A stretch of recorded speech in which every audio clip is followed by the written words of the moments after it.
Ayat 7 dan ayat 8. Kalau Bapak Ibu memperhatikan di dalam ayat 7 ada yang di dalam tanda kurung. Kenapa dicetak di dalam tanda kurung? Karena ada manuskrip-manuskrip yang tidak mencatat bagian itu. Setiap kali di dalam kitab suci kita menemukan ada tanda kurung, itu artinya dari semua manuskrip yang ditemukan, dokumen-dokumen kuno, kopi Alkitab, itu ada yang tidak ada. Jadi itu ada di sebagian manuskrip, ada di manuskrip-manuskrip yang lain. Tidak semuanya ada, maka dikasih tanda kurung. Tapi saya membaca komentari-komentari khususnya John Calvin mengatakan manuskrip-manuskrip yang penting mencatat bagian itu. Manuskrip-manuskrip yang penting ada. Itu bicara manuskrip yang lengkap, manuskrip yang lebih bisa dipercaya karena lebih pasti, lebih jelas. Itu mencatat berkenaan dengan hal ini. Saya akan menjelaskan secara singkat ayat 7 dan ayat yang ke-8. Bapak Ibu perhatikan ada 3 kesaksian di langit. Itu Bapa, Firman, dan Roh Kudus. Dan dikatakan di situ ketiganya adalah satu. Dan ada kesaksian di bumi, 3 juga. Roh, air, dan darah. Dan dikatakan yang sama, ketiganya adalah satu. Jadi ada 3 kesaksian di langit, ketiganya adalah satu. Bapa, Firman, dan Roh. Dan kemudian ada 3 kesaksian di bumi, yaitu roh, air, dan darah. Dan ketiganya adalah satu. Saya akan menjelaskan berkenaan dengan prinsip kesaksian. Yang pertama, kesaksian itu tidak boleh satu orang saja. Tidak boleh satu pihak saja. Saya sudah pernah katakan hal ini. Alkitab itu memberikan jumlah minimum, yaitu 2. Harus ada 2 saksi minimal untuk satu kasus itu bisa disidangkan. Untuk satu kasus itu bisa dibawa ke dalam persidangan. Minimal 2. Tapi di sini diberikan 3. Ketika bicara 3 itu artinya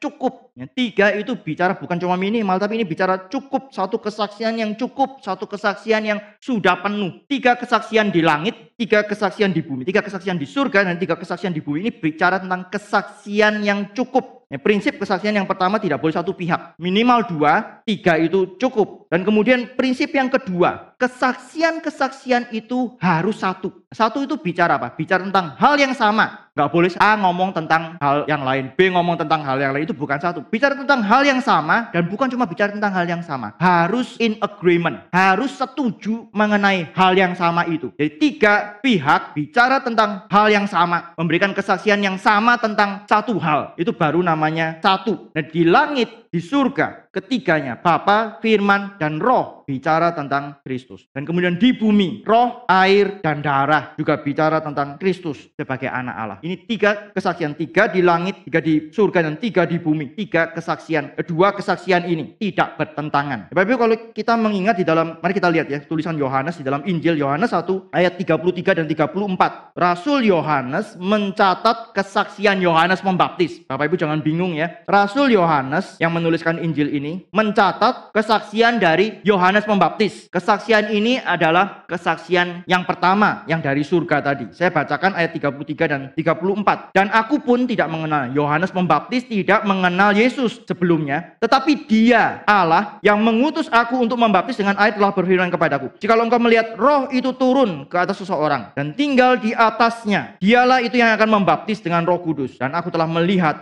Yesus dan memberi kesaksian, Ia inilah anak Allah. Bapak Ibu lihat di dalam bagian ini, ketiga pribadi Allah Tritunggal itu memberikan kesaksian ini bahwa Yesus adalah anak Allah. Itu 3 muncul. Allah Bapa yang mengutus Yohanes Pembaptis untuk membaptis, itu sudah menjanjikan kalau engkau nanti lihat Roh Kudus turun ke atas seseorang, orang itulah anak Allah. Orang itulah yang akan membaptis dengan roh. Dan kemudian peristiwa itu terjadi. Ketika benar-benar terjadi, Yohanes Pembaptis bertemu dengan Yesus. Anak Allah itu bertemu dengan Yesus. Dia sudah mendengarkan firman dari Bapa dan kemudian dia melihat pribadi Yesus Kristus itu sendiri dan dia melihat Roh Kudus itu menggenapkan apa yang difirmankan oleh Bapa. Maka Bapa, Firman, dan Roh. Dan kemudian kesimpulannya ayat yang ke-34, Ia inilah anak Allah. Satu pengakuan dari Yohanes Pembaptis setelah mendapatkan 3 kesaksian dari surga, dari ketiga pribadi Allah Tritunggal. Maka kesaksian itu disimpulkan, inilah anak Allah, bahwa Yesuslah adalah anak Allah. Kemudian kesaksian di bumi. Di sini disebutkan bahwa roh, air, dan darah. Sekali lagi air dan darah berkaitan dengan penyucian, pengudusan, pengampunan dosa. Dan ini diaplikasikan oleh Roh Kudus. Maka Bapak Ibu bisa melihat bahwa karya Kristus yang di sini digambarkan dengan air dan darah itu disertai oleh Roh Kudus. Tanpa pekerjaan Roh Kudus, karya Kristus tetap adalah karya Kristus yang menyucikan, tetapi tidak ada efeknya bagi kita. Bapak Ibu, ada begitu banyak orang Kristen yang tahu tentang hal ini. Ada begitu banyak orang-orang muda yang dilahirkan di dalam keluarga Kristen dari kecil, dididik di dalam kitab suci, mereka pasti tahu bahwa Yesus itu adalah datang untuk menebus, untuk menyucikan. Tetapi pertanyaannya, apakah Roh Kudus bekerja di dalam hidup mereka sehingga kebenaran itu menjadi bagian di dalam hidup mereka? Atau itu menjadi sesuatu pengetahuan di luar? Saya tahu tentang hal ini. Bapak Ibu, sangat menyedihkan. Kalau Bapak Ibu mempelajari statistik berkenaan dengan kekristenan, ada begitu banyak orang muda yang dilahirkan di dalam keluarga Kristen, dididik di gereja, di sekolah minggu, di remaja, tetapi ketika mereka mulai kuliah, mulai pisah dengan orang tua, khususnya ini terjadi di Amerika, di Eropa, begitu. Ketika umur 18 itu pisah dengan orang tua. Ketika pisah dengan orang tua, baru kelihatan aslinya seperti apa. Ketika masih bersama-sama dengan orang tua, mereka tampaknya adalah orang-orang yang ke gereja, ikut kegiatan ini dan itu, bahkan mungkin ikut pelayanan. Tapi ketika pisah dengan orang tua, baru kelihatan aslinya. Bapak Ibu, kemarin saya katakan di pemuda, jadi orang Kristen itu, kekristenan itu jangan jadikan sebagai make up. Make up itu kita pakai kalau kita mau keluar. Mesti ketemu sama orang lain, kita pakai make up. Supaya orang lain lihat kita baik. Supaya orang lain itu lihat kita benar-benar taat, percaya, dan seterusnya. Tapi ketika ada di rumah, private life kita, ketika tidak ada orang yang mengawasi, ketika tidak ada orang yang kenal dengan kita, apa yang kita lakukan? Hidup kita seperti apa? Kalau kita memiliki anak-anak, kita harus terus minta anugerah Tuhan. Supaya bukan cuma menjadi pengetahuan. Bukan cuma menjadi satu cerita sejarah di masa lalu. Bahwa anak Allah, Yesus Kristus itu pernah datang dan kemudian mati di atas kayu salib. Tapi biarlah ini menjadi satu kebenaran di dalam hidup kita. Saya percaya, itu bagi saya. Saya terima itu bagi saya. Saya membutuhkan itu untuk saya diselamatkan. Itu harus menjadi pengakuan dari anak-anak kita, dari orang-orang Kristen yang sungguh-sungguh percaya. Ini cuma bisa dikerjakan oleh Roh Kudus. Roh Kudus memberikan satu kesaksian di dalam hidup orang-orang yang dikasihi oleh Tuhan, yang dipilih oleh Tuhan. Sehingga orang-orang itu kemudian bisa mengaku dari diri mereka. Mereka menerima kesaksian itu. Mereka mengaku. Di dalam hal ini Roh Kudus, air dan darah. Ini bicara tentang 3 hal yang kemudian bersama-sama. Sekali lagi, air dan darah adalah karya Kristus. Tetapi tanpa Roh Kudus ini tidak ada efeknya. Maka Roh Kudus bersama-sama dengan karya Kristus ini yang dipakai oleh Tuhan untuk mengubahkan kehidupan kita. Mari kita lihat di dalam 1 Petrus 1 ayat yang kedua. Bapak Ibu bisa melihat apa yang dilakukan oleh Roh Kudus. Peranan Roh Kudus. Dalam 1 ayat ini ketiga pribadi Allah Tritunggal muncul. Dan kita bisa melihat apa yang dilakukan oleh Roh Kudus. Saya bacakan. Yaitu orang-orang yang dipilih sesuai dengan rencana Allah. Allah memilih sesuai dengan rencana Allah Bapa kita dan yang dikuduskan oleh Roh. Roh Kudus itu menguduskan. Supaya apa? Supaya taat kepada Kristus dan menerima percikan darahnya. Bapak Ibu lihat. Di sini Roh Kudus, peranan Roh Kudus itu adalah menguduskan orang-orang yang dipilih oleh Bapa dan membawa orang itu kepada Kristus, menerima percikan darah Kristus, memiliki satu hidup yang taat kepada Kristus. Ini pekerjaan Roh Kudus. Tanpa Roh Kudus bekerja, memberikan kesaksian di dalam hati kita. Sekali lagi ingat, ini kesaksian di bumi, di bawah. Kesaksian di bumi adalah Kristus sudah pernah turun ke dalam dunia, mati di atas kayu salib, menggenapkan ritual penyucian dan penebusan dosa itu bagi kita. Dan kemudian karya Kristus itu diaplikasikan oleh Roh Kudus. Roh Kudus memberikan kesaksian di dalam hati kita, membuat kita percaya, membuat kita mengerti, membuat kita mau tunduk kepada Kristus. Maka demikian kesaksian itu membawa kita kepada Kristus, memberikan keselamatan, membuat penebusan Kristus itu ada dampaknya, ada hasilnya di dalam hidup kita. Bapak Ibu, ini yang dikerjakan oleh Roh Kudus. Maka Roh Kudus itu muncul 2 kali. Kesaksian di langit, Roh Kudus termasuk memberikan kesaksian. Kesaksian itu diberikan ketika Kristus dibaptis, dia turun dalam bentuk seperti burung merpati. Saya yakin itu juga dilihat oleh orang lain, karena yang mencatat itu bukan cuma Yohanes saja, bukan cuma mendengar kesaksian dari Yohanes Pembaptis. Matius mencatat, Lukas mencatat. Ini saya yakin ini dilihat oleh banyak orang yang ada di situ pada waktu itu. Satu kesaksian yang jelas bahwa Roh Kudus itu turun seperti burung merpati, memberikan satu kesaksian dari surga berkenaan dengan Yesus adalah anak Allah. Tapi juga yang kita bisa alami, yang kita bisa rasakan, yang kita bisa mengerti. Karya Kristus itu diaplikasikan di dalam hidup kita oleh Roh Kudus.